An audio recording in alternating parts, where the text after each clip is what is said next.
Welcome back. What we're going to have a look at today is dividing.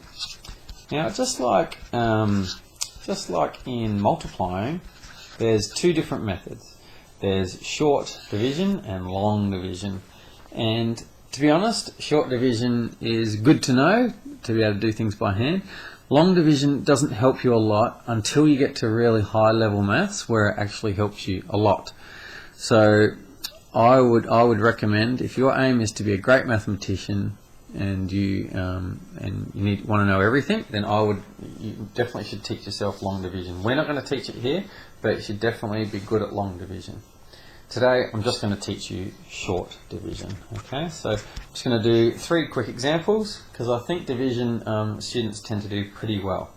So let's go through it. I'm going to start with this middle example first. Okay.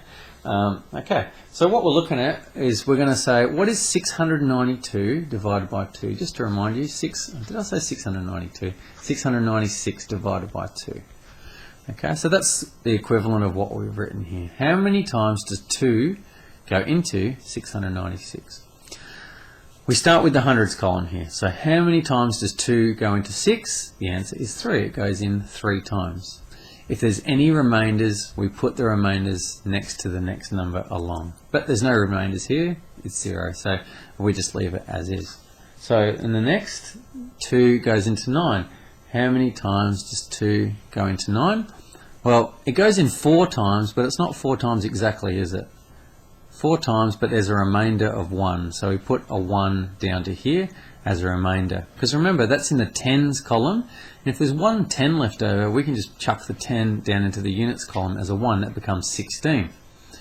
Finally, how many times does 2 go into 16? Well, that goes in 8 times. And so we're left with 348 as the answer. So 696 divided by 2 is 348. Okay, let's have a look at, which one should we do first? Let's do this one over here.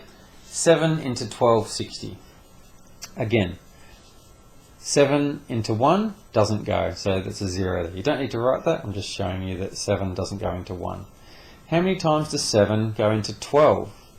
7 into 12 goes 1 time. It's not even though, we have a remainder of 5, so we write a 5 here as what the leftovers is, and that goes down into the next column. 7 into 56. Does 7 go into 56? Yes, it does, and it goes exactly 8 times with no remainder. So we write an 8 there. There's no remainder. 7 goes into 0, 0 times exactly. And so our answer for 1260 divided by 7 is equal to 180. We'll do one more, and then that's it for division. Let's do this one. 4 into 25,248. How many times does 4 go into 2? No times, so we don't bother. 4 into 25 will go 6 times with a remainder of 1. 4 into 12 goes 3 times, exactly. 4 goes into 4 1 time, exactly. And 4 goes into 8 2 times, exactly.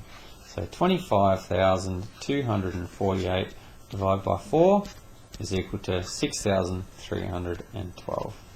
And that's short division. Nice quick video here. I might just do a quick example of what happens when you divide by 10, and then I'll sign off.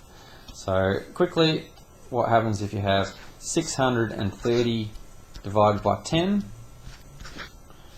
and then we'll do 2,000 exactly divided by 100, just a couple of examples, and then 6 million,